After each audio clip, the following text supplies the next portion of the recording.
Welcome back to the Compound Podcast. This is episode 167, presented by Parse Rum. I love Parse, you love Parse. When I say Parse, you say rum. Parse. Nice job, Zack. Nice job. Dakota's blowing his nose. When you go to Binny's or your local liquor store, ask for Parse. It's the perfect time of year to get a little 3-year, put it in a little mix, a little pina colada outside with your friends. Maybe go to a beach, have a pina colada, mix in some Parse. We have a lot to talk about this week. One point, Tom is not here. He took the week off. He's on vacation in the Bahamas. So he said, here's new Tom, which is Tom's boss, new Tom. His name's actually Alex. Okay, I was like, come on. And he's with us today, participating in episode 167. Tom's not actually in the Bahamas, but I guess we'll get a full rundown of where he is. I was going to say, he might be. He could be. Who knows? Could be anywhere. He didn't come see me this last weekend in Staten Island. Sad. Ooh, that's honestly, fun. just sad. Yeah. And I was in Manhattan Saturday. He didn't see me. Yeah, Dakota, how was your trip? You sent a lot of cool pictures. Oh, it was sick. First time. I was like a little kid. I kept sending in like our group Snapchat, like just a picture of everything that I saw. Just like walking through Manhattan, like Empire State Building. Like literally just like we were taking the ferry across and I just took a picture of the skyline. I was like, oh, sick. And then I see the Statue of Liberty. I'm like, oh, thanks, France. Appreciate it. Great gift. You did send me and Zack a picture of a wine store that looked pretty epic. Yeah, it was next to like this coffee shop. And I literally I don't know. I just saw it and I thought of Ian Happ. I go, Ian Happ likes wine. He's a fine wine guy. This is a spot for him. It's a place that I'm going to need to visit when we're back there in September. You got to send me the cross streets. You got the cross streets? I'm not a real New Yorker. I don't know. You got the part of the city?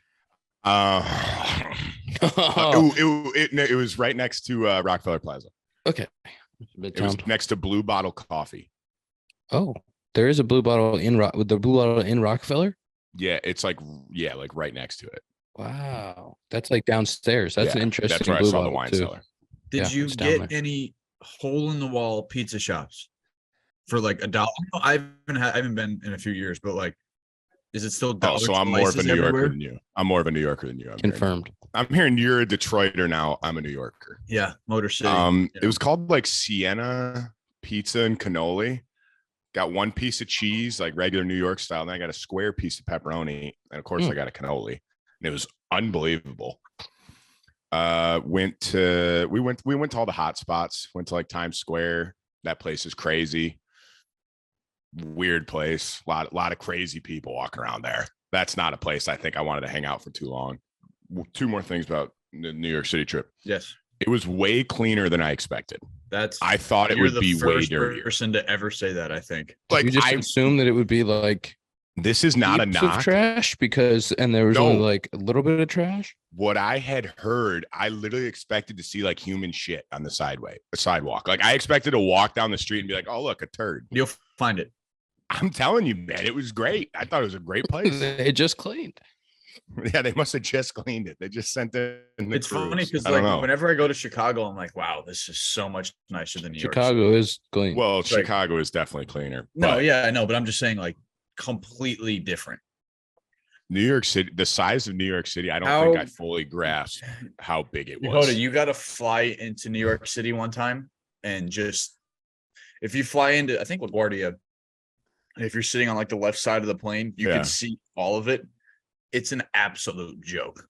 I mean, we literally took the ferry across. So we're right there, like on the coast. And I go, oh, like, let's just walk up to Times Square and Grand Central and all that. And I look it up and go, oh, it's 4 miles. Just kidding. We're riding the subway. Subway also cleaner than I expected. Also cleaner than I expected. You got to go at night. No. I enjoy living. But no, great trip. Great place. I was sending Zack and Scott. I said it was the city that ZS59 built, and now Scott is running the city. Scott took the reins, and now he runs it. Yep. He runs it from afar. He runs it from the opposite, not opposite side of the country. Soon enough, he'll be back. Yeah. This is a morning recording for us. So I'm having my coffee. Dakota, you going oatmeal? Where you I'm going? eating oatmeal and I have a coffee next to me too.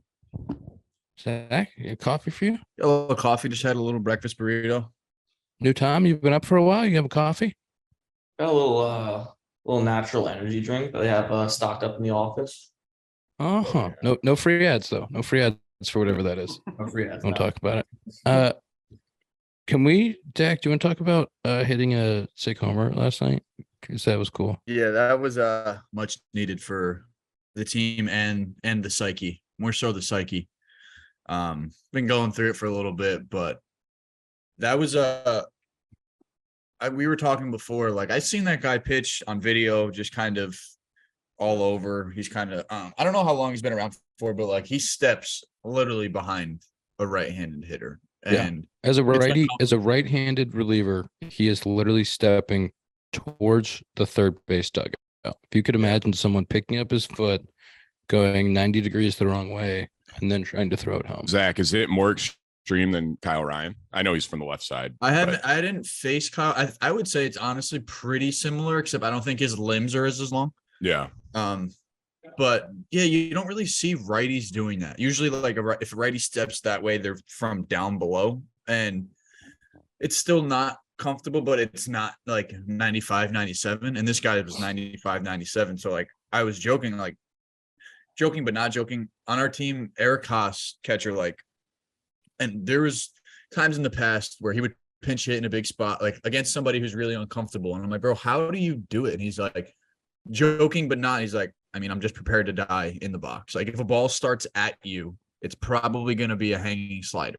So I went into that. Like the last thing I said was like, told our hitting coach, like, fuck it, prepared to die. If it starts at me, I'm swinging. And I didn't want to stay around to see both pitches. And because Miggy was up before me, and he was, I think first pitch, like backdoor sinker, which I'm sure must have looked so far outside from that angle, and came back at like 95 or 96.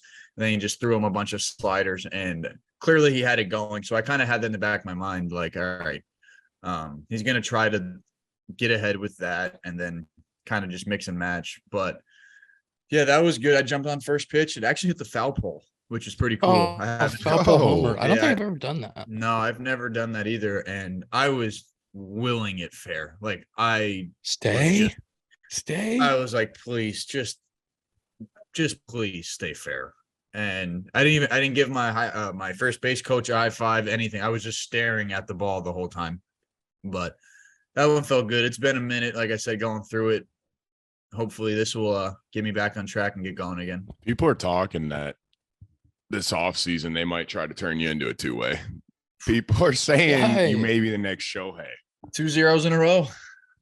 Kid's nasty on the ball. What was your mix? Anything special? We had Barnhart the other day, and he was throwing literally 34 miles an hour. Yeah, the first time I threw was like 40. Then I got it up to like 50 something. And then the other day I was just kind of throwing like 65 to 70. I would mix in a slide step. I'd mix in a really slow one. Are you ever going to get to a point where you'll get 2 strikes and you'll be like, let's see if I can get like 85? Dude, I got 2 strikes the other day and I was like, I can't do it, man. Why? Because if I hit somebody, I would literally I'll crawl off the field. Like I'm like, dude, I'm done. I'm done. 85. 2 strikes against a position player and you get plunked. You're probably like, thanks, man. No, I agree. But Scooter Jeanette hit me one time 0-2, and I was like, thank you. Thank you. Yeah, I did exactly. I hit George Springer last time. I tried to it's a curveball. I just didn't break. I didn't get it out front. Yeah. Got to get extended. Released it back here. I got to get it out there. We'll work on the that. Lampshade. Trade deadline's coming up quickly. Oof. The trade deadline's a weird time because I feel like there's 5, 6, at least 6 teams that are like, do they sell? Do they buy? Do they go all in? That was one of the notes I had. I saw something that the Reds are willing to trade Jonathan India, and I don't get that. I was hoping you'd explain that to me. I mean, they have so many pieces coming up, dude. Is that why? Like they just they're like, we can get a lot for them. Yeah, and they're controllable. They need pitching. They have the De La Cruz has been playing short and third, and they also have the McLean kid who's hitting 3-hole for them, who's been really good. Dude, that kid is legit, bro. We faced him in AAA this year in April, and I was just like, bro, this guy is doing He's it. 23. Bro, God. insane.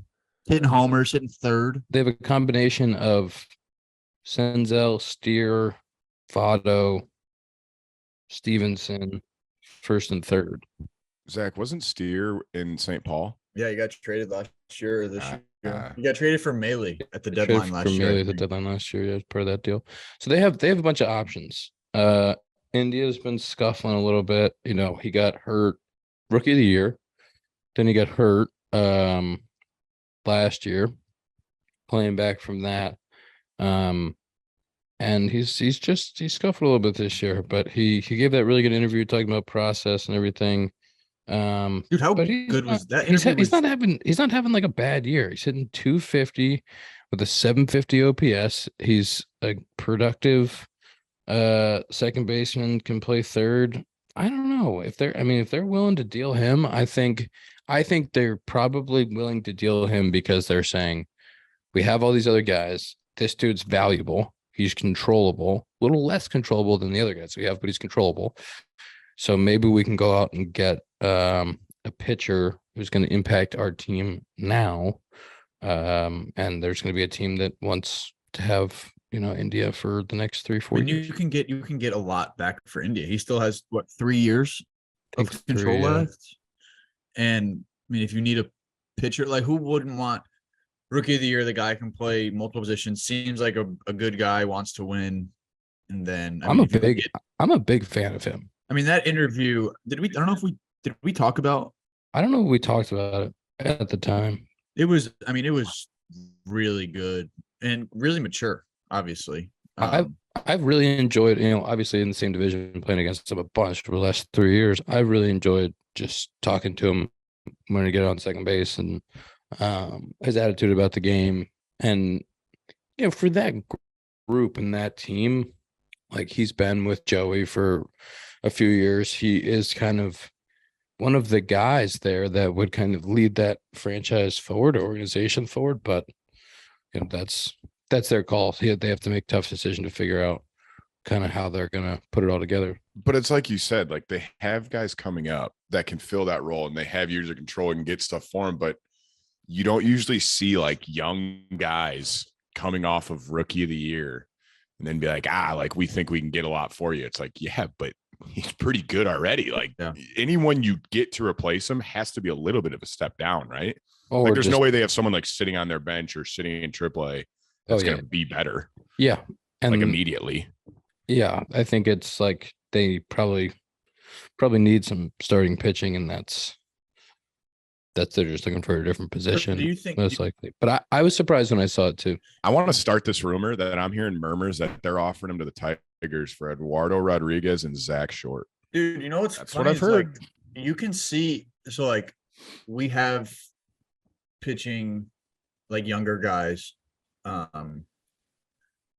Like would India get traded to more of a contender or somebody who's not in it at the moment? Like you can literally put him he could go both ways.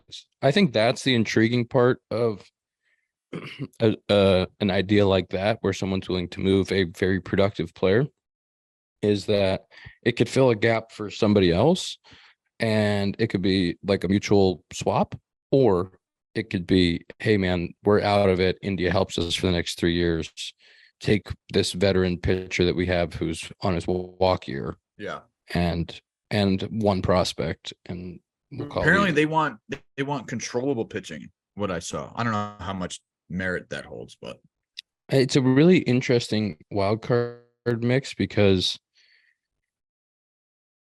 we are. Let's see. There's in the NL, right? Since he's half game back, Arizona, Miami, and San Fran are. Or since he's half game up in the wild card, Arizona, Miami, San Fran tied. Philly a half game back of that. We are 5 games back. And then the 2 teams behind us are San Diego and New York with very high payrolls, who are 6 and 7 games back of the wild card. So it'll be interesting to see if those 2 teams keep going for it because they've already invested so much money in it, or if they try to break it down a little bit or sell off some parts. I don't know why it's 9 back. It's almost funny. And I'm sorry to Mets and Padres fans if you're listening, but it's funny to go that all in, spend that much money, and then you're still like, we're gonna have to be sellers at the deadline. Like they can't buy. Who can you buy? You can't afford anything. And what's the point? Like you're 6 and 7 games back, like Happ said. Like that's crazy.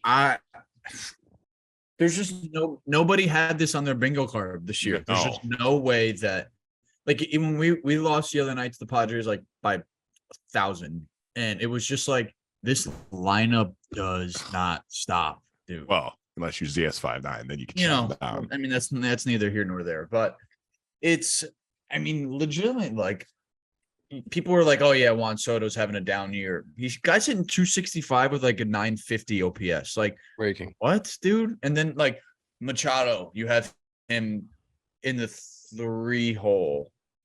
You know, it's just like, and then you have Cronenworth hitting 6th. What? Yeah. Like, he just signed an extension. But that's what, like, what do you do though? You can't, like, what do you buy? What do you need? I just feel like it's like the Yankees, right? Like the Yankees are a team where you can't sell. As an organization, you cannot sell. No. Like, I think they could do both, like get a little bit, sell a little bit, and then kind of just mix it up and see what happens. But I mean, they're an interesting spot. Like Judge is coming back soon. They still have, Garrett Cole. Like their core guys haven't played well for a while. Like who knows what they can do if they get hot, but it's tough in that division right now. Obviously, they're not really, they're behind the Rays and the Orioles. And I think the Red Sox too, right? They're tied for last. They're tied for last with the Red Sox. Right. So then Blue Jays look at the wild card. I don't know. What are they? 2.5 out? They're 2.5 out of the Blue Jays. Which is, that's very doable, obviously. Yeah. But you just don't know. I mean, you really do not know. And that's the really interesting part about the trade deadline. And I'm glad that I'm not making decisions for a team because, I mean, your phone is ringing nonstop. Yeah. And you're just like, you're trying not to act outlandishly where it's like, we have to trade everybody right now to get into the wild card spot. But then at the same time, it's like, if we don't make the fucking playoffs, my job is done. But that's the thing. Like the Yankees have to get hot for like a week. Yeah. And they could like be in the wild card. I feel like the Padres and Mets have to get hot for like they have to route like 10 in a row. Like they have to like get hot. Well, because they're 7 back. The hard part about, I think about the Padres is they thought there was a chance that they were going to run that division because the Dodgers kind of like, oh, we didn't really spend a lot of money. They didn't need to. Spent less money than we spent before. And then Arizona kind of came out of nowhere. Yeah. So that division got real hard in a hurry. And the Giants are good. And the Giants are good. The Giants have put together a really good team. So, but I do think the Padres are in kind of a unique situation where, like, I think Snell's in a walk year and he's been the best pitcher in the NL for the last 3 months. So they have an opportunity to like, hey, we're gonna make some changes, or we're gonna sell a little bit. We're not getting rid of any of our superstars, but we're gonna sell and kind of revamp. I think Musgrove got hurt for a little while. I thought I saw it. Didn't they come out and say like they didn't plan on trading Snell and Hader? Yeah. I thought I saw that. Yeah. Well, good for them. Ian, when was the last time you faced Hader? I did not face him in San Diego this year. I haven't faced him since he got traded. I don't think I faced him in San Diego. Let me tell you, it's nice that he's not in the division anymore. You don't miss him. I don't miss him. We had our pregame or a pre-series meeting, and they brought him up, and they said like, "Hey, on the board, it's going to say sinker, but it's just like an upshoot 4-seam." But I guess the way he holds it with the seam and the air is that it just catches the seam and literally rises. Dude, it goes like, because he gets so low and it's like this and it's coming in and you're like, I can hit that. And it's like, sting. Like, what the fuck? Zach, it's like that. Who was the guy? I forget his name. The dude that threw the backward slider, the righty. Oh, from the like, Pirates? how do you do that? Dude, How You know what is I that mean? Like it physic- literally is you going- spinning you like going a yeah. this? spider. Yeah. Yeah. Moretta, or is that his name? Yeah. Yeah. I think yeah. so. I Like that's not legal. No, no. Well, shouldn't be. the whole point of this conversation was to talk about the trade deadline.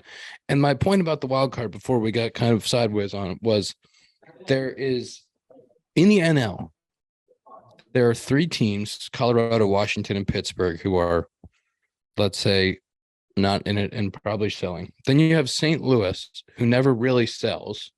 Are they still there's- hot right now? Well, They're 9 back. we took 3 or 4 from them. Oh, you're right. Oops. Oh, yeah, that's right. You did. Whoops. You're Sorry. But no, they're 7-3 in their last 10. They're 9 back of the wild card, which I think is also 9 or 10 back of the division, 9.5 back of the division. So, they're not going to sell. Like they're not just going to dump people. There's a couple players maybe that they move. They always trade intelligently around like some of their young talent.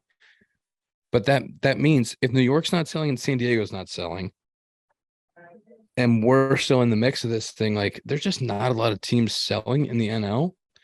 And then in the AL, you have some more options for teams that are selling, but it's really competitive this year with the new schedule. And there's not like in years past, you've had like, 15 of the teams are competing and 15 are selling at the deadline. Just doesn't look like that right now. That's what because even in no offense, Zach, the AL Central, like, I mean, the White Sox will sell and the Royals will sell, but like the Tigers and Guardians, like you could still make a run for the division. You know what I mean? Like the wild card would be almost like the wild card is going to be tough because the AL East says like just 5 unbelievable teams, but like the AL Central, any of you 3 could still win it. dude, could you imagine? We were talking the other day, like if we didn't go on our 9-game losing streak, even if you go like 3-6, right? Mm-hmm. Say we're 4 back, like, Oh, you're bro, buyers. that is an absolute, like, I mean, what do you do? Like, what do you do? I don't think I could be a GM and make that decision of like, all right, is this team ready to make a push? Like, But we at the same give up time, do assets? you ever turn up or turn down an opportunity to make the playoffs? That's With what a young, you got to decide. you have a young team. You could intrigue free agents. You can intrigue guys who want to play there. And it teaches guys how to win.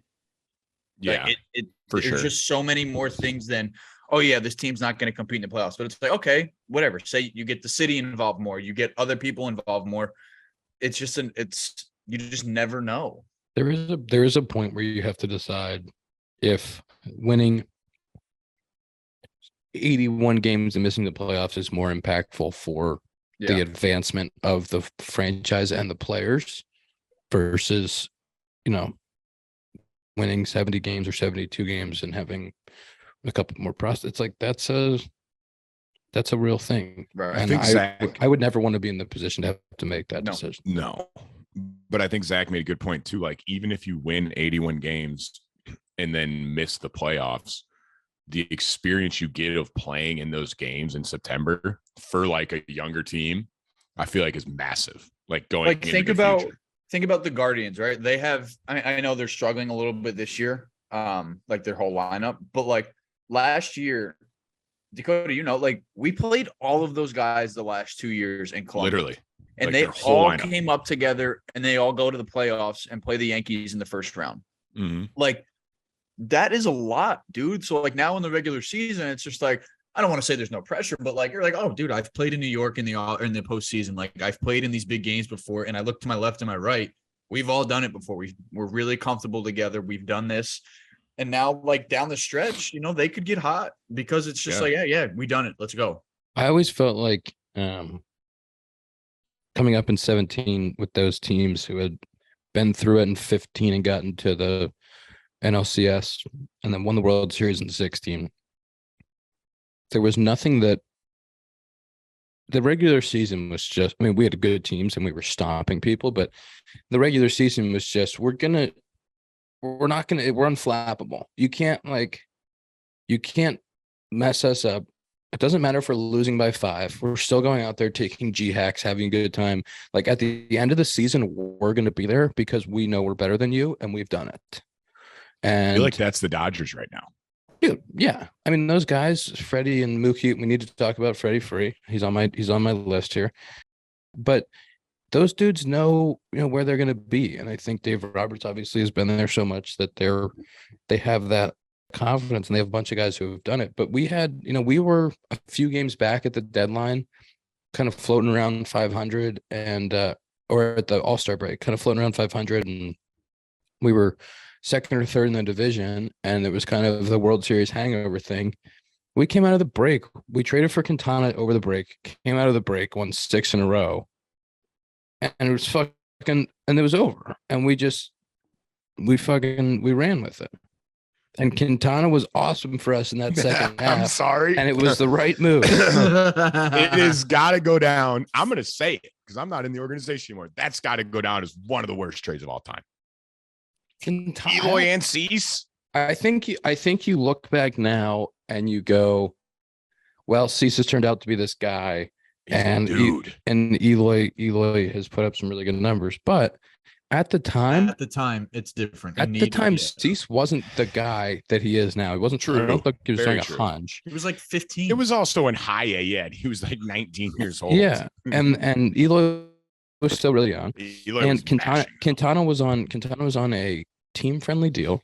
Yes, he had been unbelievable, and we needed that. We needed some stability in the rotation. We needed that last arm, and we were in a position to like really make a run at winning another World Series, and we did. We ended up going. We go to the Quintana was great for us in the second. He came in, dude. I will never forget when we traded for him. We were in Baltimore, coming out of the break.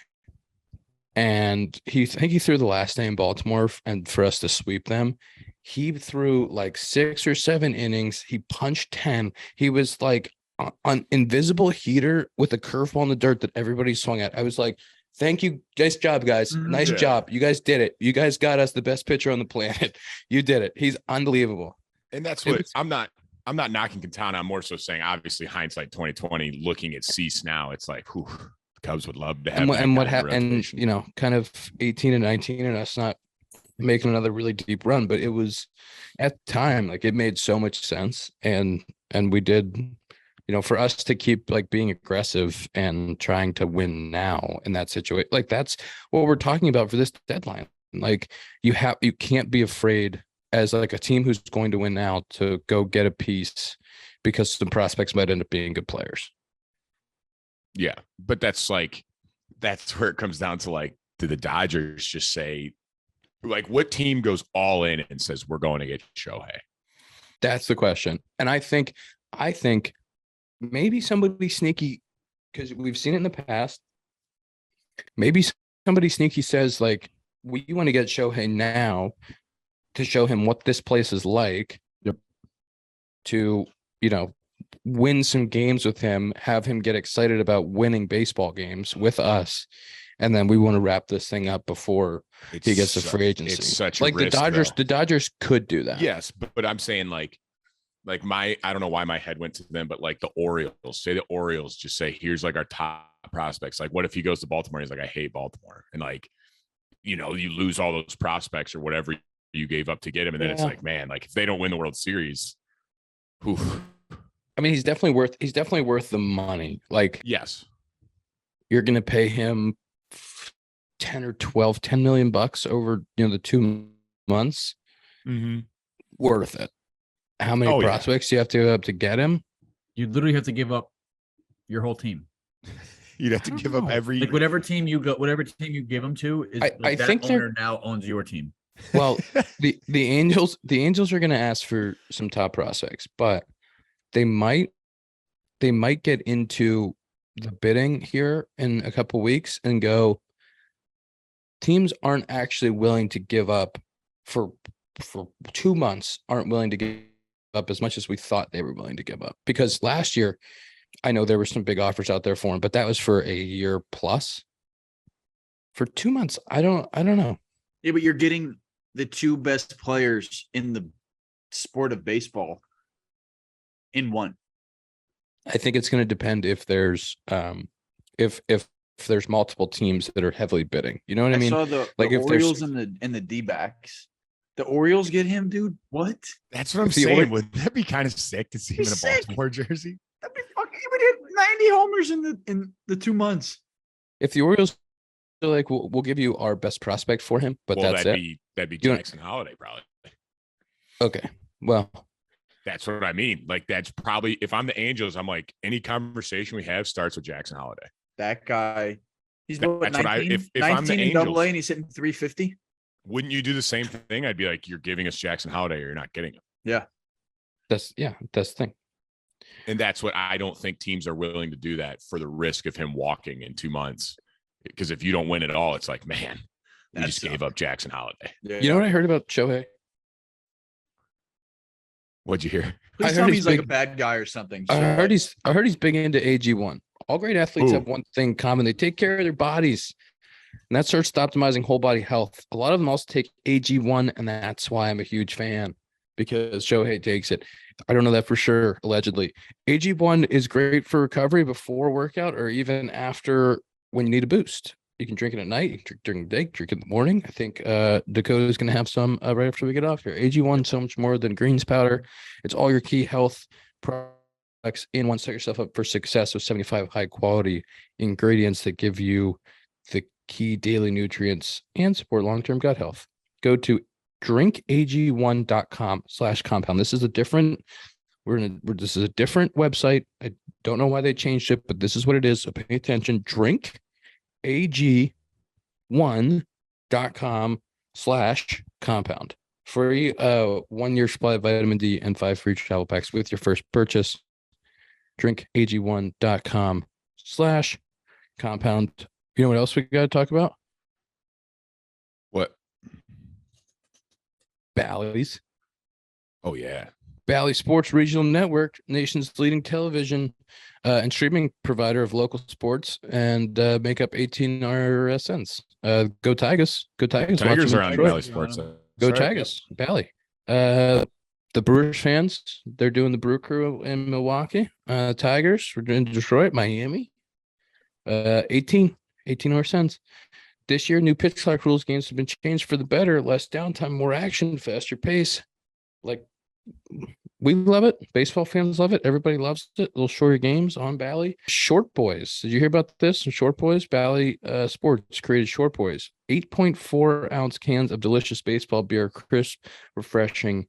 They did Short Boys for the shorter games. Short Boys summer. Shorter games, shorter beers. Short Boys summer. Watch shorter games on Bally Sports Network. Watch Streaming short on the while you Bally. drink a short boy. Yep, streaming go. on Sports Bally Sports app. Beer and baseball. That's what Bally's up to. Real quick, you touched on it during that ad. It's been real quiet about the pitch clock, like we said it would. We said it would all pan stop out. and be like, Ian, care to inform It us on your all thoughts? buffed. It all buffed out. People love it now. Like we said. We can I saw talk there about the was- pitch clock, but first I want to talk about the ERC, Employee Retention Credit Government Tax initiative that helps small businesses like Connect Roasters, thousands of others in the Midwest get back up to $26,000 per employee for overpayment of payroll taxes during the pandemic. Even if you got PPP loans, there's still time to find out if you qualify and file your claim. Call 800-643-CUBS or visit Small Biz Cashback. That is small, B-I-Z, biz, cashback.com/Cubs for a free consultation. Let Omega take care of your small business. The ERC, Employee Retention Credit. I love the pitch clock. Okay, I'll admit it. I'll There admit it that I is. love the pitch there clock. He is. And you know what? You know what they said? They said maybe we shouldn't have it in the playoffs. You know what I say? Keep it in there. I love it. It's fantastic. But I It's- do think it's I a do much better think product. I think they could go to 17 or 18 seconds with nobody on base. I think it should be uniform for both. I think 18 seconds both ways will be fine. 20 may be a little bit too much with guys on base. 15's a little too short. What did you guys do? 19 with the guy on base last year? No, I think it was 20. I think the one with guys on needs to stay just because you're limited. It's limited in the bigs, right? 2 pickoffs. Yep. That's what, like, because you're already limited with that. I feel like you need to keep the 20 seconds because from a pitching standpoint, if you only have the 2 picks, you need to be able to mix up your times more to control runners. You know what I mean? Yeah. And I feel like that helps you do that to where, like, all right, you come set at 11 seconds, you can literally hold for 10 seconds. Like, good luck getting a jump. Yes, sir. Zach has a base. Go ahead. So Eduardo Rodriguez on our team only uses pitch comm if there's a guy on second. So he'll go fingers with nobody on and a guy on first, or if there's a guy on third, so he can just shake quicker and control the running game. I like that. That's You don't smart. have to use the pitch comp. You don't have to do it. Everybody does it, but you don't have to. The biggest thing is just for the guy on second with relaying. Because I don't really think anybody's, I mean, everything is on a second seven. or Can I second- say one thing? We were playing a team earlier in the year. I won't say what team. With a young catcher who had either just been up or up for a couple years. I don't think he hadn't put fingers down. That's all. Like, hadn't put fingers down in a while. They had a pitch com malfunction. And I'm not kidding you, from the dugout, like him, you're just like, wait a minute. Does this guy know how to put signs down? It was like, why? It was like, could not have been more wide open to the dugout. And it was like, oh my God. It's How like, does that happen? did you forget how to do this? Like, we can see it. Like, hey, friend, we can see it from right here. Where do you fall on that being like you can relay those, right? Like I don't know how you relay for it, but sure. If you can I see feel it like if you can see it like that, like that's just bad baseball. Yeah, that's how I'm like with a guy on second. Like if you pick the signs on second, if they're going hands instead of pitch com, and like you get the signs, like that's fair game to me. Like you need to be better than that if you're the pitcher and catcher. Yeah, you got 100%. Yeah. I don't know. I think like me and Zach said early in the season when everyone was freaking out about the pitch clock, like there's all these issues. And it's like, that's exactly how it started last year in AAA. And then you get into it, guys get used to it. And now it's like, you don't see any issues. Like when's the last time you guys have even had a pitch clock violation in one of your games? Probably a while. Yesterday. Yeah, we had one. Kind of on ruined my Sun- point we- there. I think Damn it. we had one on Sunday, but Damn it. there's been, but it's not bad, right? There's one once in a while. Yeah, Assad got one yesterday because he didn't step off with a guy on base and let it run down on him. And then Jordan Walker got one. You know what Sunday or I've Saturday, not seen? getting into the box, but We had two in the same inning, I think back to back. They look too quickly before the guy is up. Like there's guys that are kind of manipulating that to try to get a ball, because as soon as it happens 2 times, it's for him for the rest of the game. It's not like, oh, it resets the next pitcher. It's like their next hitter. If you look up too quickly, or if you get your sign and you come set before the guy is looking, before 9 seconds, it's a ball. I think So that's these guys will look down until 10 seconds and they'll be like, hey. And the you can lure them into calling it. the Hitters always trying to find an advantage. Some nerve. Unbelievable, you I guys. think that's stupid. But I think it's worked really well. Game times have been great. And there are clock operators that are very different. Like I think the Wrigley clock operator is like very maybe a little lenient, but also like with a good pace. Like if the ball boy is running behind, if like our clock doesn't like really start like right away, but it lets there be a nice flow to the game. When we were in Milwaukee, it was like that guy is hammering or girl is hammering the clock. Dude, We're talking as soon as the ball crosses the plate, it's like doesn't even leave the catcher's hand, and we're 15. have you faced anybody who throws away a lot of baseballs, like pitchers? Well, that's Couple. that's the only way you can like manipulate it as a pitcher and like get yourself more times. Like, time, name the ball. If you do it like egregiously, they'll say no. Yeah, like if you try to do it like We faced you just threw a pitch, it didn't bounce, and you try to get rid of it. It's like, what's wrong Dude, with this ball? we faced Aaron Nola, and it was that like he would get like 3 in a row and be like, and we're like, dude, what the fuck? What the fuck is going on? And then the next week we said that I guess we saw that there was like this huge thing, like the Phillies clock is way quicker than everywhere else. Like there's more violations at their field than anywhere else in the league. That's crazy. Yeah. That's the only thing. That was the only thing. Like we said it even early on, Zach, like the differences in operators will always be like an adjustment. Like if you go, like Ian said, from Chicago, where they're like pretty, like almost lenient, and then you go to Milwaukee where it's instant, like it kind of changes your routine just a tick or two. Yeah. Which is enough to get a call. Yep. Guys, can I talk about something? Of course, Bruce Bolt. No, I don't want to talk about Bruce Bolt. Yeah, I want to talk about Freddie Freeman. Oh, okay. Freddie Free has played in 99 games. I like how you cleared your throat for that. He has 456 plate appearances, which is leading baseball right now. 85 runs, 35 doubles, 20 homers, 70 RBIs. Sneaky somehow has 12 stolen bases. He's hitting 329, has a 410 on base and a 580 slug. That is leading the league, that 580 slug. He has a 990 OPS, which is leading the league. He has a 162 OPS plus, which is leading the league. And he has 229 total bases, which is leading the league. I saw a tweet yesterday from friend of the pod, Steven Sousa, that was talking about Freddie Freeman. And he said, like, how is he not getting more MVP talk? These numbers are insane. outlandish that he's putting up. It's more just disturbing how he goes year in and year out and just gets up out of bed and does the same thing every year.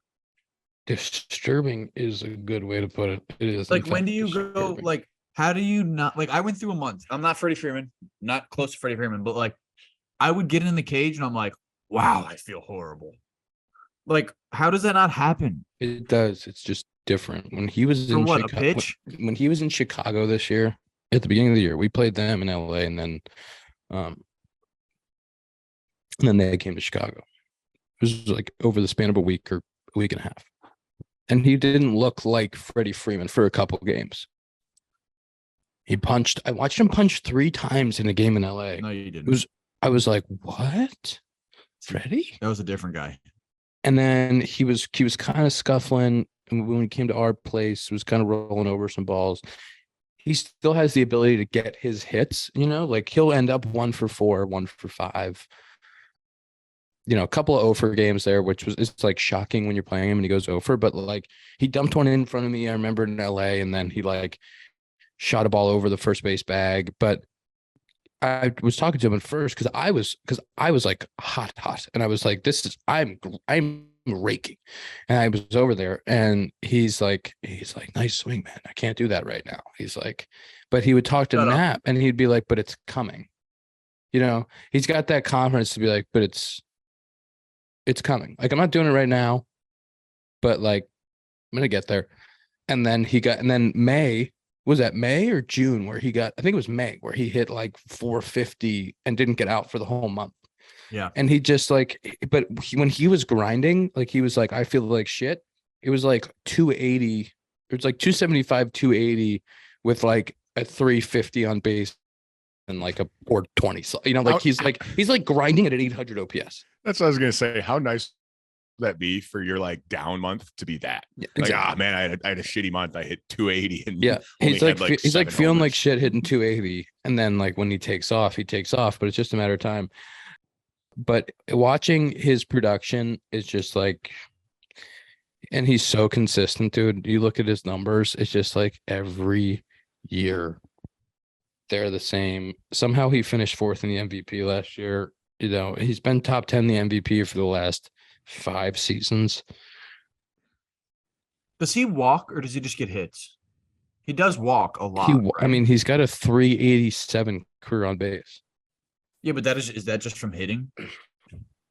He's got about 11% walk rate this year, is what I'm seeing. He walks at an above average clip. Right. His last, I'm looking at his page right now. It's really funny because his last 3 full seasons, so we're not including 2020 where he won the MVP. His last 3 full seasons, He's played 158, 159, 159. The year before that was 162. He has in his last 3 seasons 87 walks, 85 walks, 84 walks. So he's just super consistent. He just Consistently great. yeah, the numbers line up the same basically every year. It's somewhere between a 135 and a 155 OPS plus. He's just like, and he plays every fucking day, dude. Every single day. Ian, who's Crazy.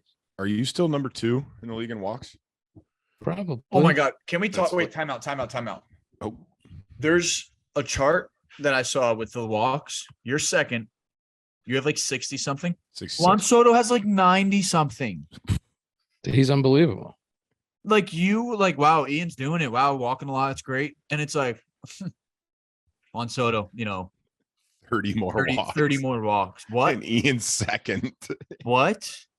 Yeah, he's just absolutely Eagle eye. I don't know how. I don't know if he just gets deep in counts, if guys pitch around him, if he's just like, but he Dude, walks at a absolutely hilarious clip. Like watching him, he would just spit on pitches really early, but then also be on go if you missed. So it's not like he's being passive, but it's not like he's aggressive. But like sometimes he's really aggressive, and then there's sometimes where he's like, yeah, I'm not swinging at that one that far off. Like, I'm not doing it. I'm checking out really early. And it's just like, what the fuck? I don't know that I've ever watched him in an at bat and felt like, oh, he's not swinging, or like Yeah. he always. And when he takes hacks, they're healthy. But I Yeah. just think he has the ability to get down 0-2 or 1-2 and understand that pitchers are generally afraid of him. They don't want to give up a yaya. And then he really gets discipline into not letting them, like not chasing with 2 strikes. Like sometimes he'll chase a pitch early. And then with 2 strikes, I just think he knows that he can work back into a 3-2 count. Yeah, for sure. And that's what I feel like that's what it was. Like we would get ahead and then it would be like, man, the set bat's not over yet. Like it's 3-2. Yeah. How? Like you said, you don't want to strike him out looking, because that means you have to make a really good pitch. And if you don't, it's over the heart of the plate if it's a strike. And that's what guys try to do. They try to make a really, really fine pitch and end up throwing him 2 balls. And then before you know it, they're either, he's okay to walk or Did you see the 2 homers he hit off us? no. All right, so you've been to Comerica. So we moved the fences in 8 feet. And if you were hit one to center, it'd be like, holy shit, like that guy fucking launched that ball. Yeah. Oh, I did see that one just left of center. It was like, He hit two in the same game back to back. Oh, So Acuna hit one this year off like the batter's eye, like the middle of the batter's eye, like 460. And I was like, that's the furthest ball I've ever seen hit in my life. Like I didn't move. I was playing second. And usually if there's a ball hit the center, I'm like, oh, fuck, we got to get out there. Going to throw him out of third. I did not move. And then Soto the other night, we have this little area in the dugout where you're almost like you're pretty close to the stands, but you have a really cool view of like home plate. You're almost like you're on deck. And I was sitting there when he was up, and his first AB, he hits one, almost leaves the stadium. Like it hits the brick, like almost, if it went 2 feet higher, it would have left the stadium. It was like 440 something. And I was like, that's got to be wrong. Next AB, he hits one oppo into like the second row of bushes to the left of the batter's eye. It's like 465 oppo. And it was like, bro, nobody even hits him there in BP. he's got stupid juice. Stupid, bro. And he's 24. He's Yeah. playing this year as 24 I saw years that he's old. I saw that he's like younger than Spencer Steer's son. I saw there was Like, one what like the one of the Reds young guys that is like been in the big leagues for not even a year, and they were like, he's a year older than Juan Soto. You're like, Dude, oh, it's just he's unbelievable. You know what else is unbelievable? Bruce Bolt's.